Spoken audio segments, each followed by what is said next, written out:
Low trap and tricep lift off. There are a few things that you really want to keep in mind when you're doing this exercise to be able to execute it well. The first is the further your hips are away from the wall, the harder this is going to be. We want to make sure that you do feel this. So if you're over here doing this and you're like, I don't feel anything, then move your feet further away from the wall. Now, the next thing is to execute the setup. You want to be sure that you have your elbow in line with your body. You don't want to have your elbow way in front of your body and then being pushing away at a diagonal, okay? So your elbow needs to be in line with your shoulder. Now the next part of this is making sure to get your shoulder blade in a good position.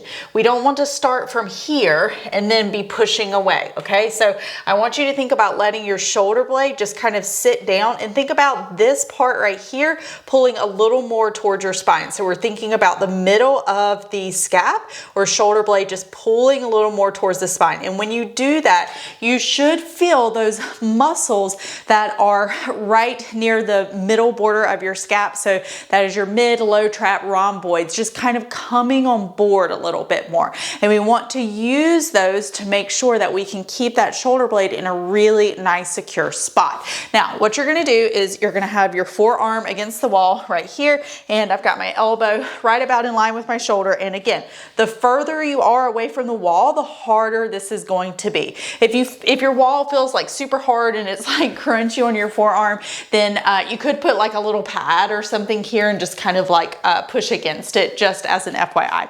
All right, so I'm gonna be here. My palm is facing away from me. And the first thing that I'm gonna do is exhale, let that low rib come down, deep core come up. So think about really getting some tension in between the hip bones. And now I can take a good inhale here, and it's going to enable me to get a little more expansion up here, upper in the chest, and making sure that I really kind of feel those muscles in the mid back pulling, being activated. So I'm not just letting the shoulder come up towards my ear right here. Okay, now you're gonna exhale and push away. And this is gonna start to burn on your triceps after a few reps. And then you're gonna let yourself come back down. But as you let yourself come back down, don't let your elbow come back or forward, okay? So your elbow is going to meet the same spot on the wall each time. And you want to really think about keeping that shoulder blade in the same spot on the back.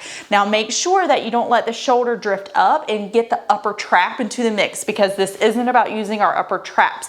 This is about using those mid, low traps, rhomboids, and making sure that we're really able to press through the tricep as well. Exhale, get some really great deep core on the way out, and make sure again that as you're coming out and in, those lower ribs sometimes will have a tendency to kind of pop out. You want to make sure that you can keep them down without pulling this down. All right, you got it.